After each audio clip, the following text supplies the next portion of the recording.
అన్న పదం కొత్త ఆట నేర్చిందా పాపలాంటి లేత పదం పాఠశాలగా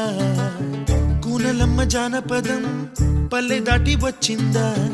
చవళిల జానతనం పాట చూపగా కుంచెలో దాగే చిత్రాలు ఎదురొచ్చేలా అంతటా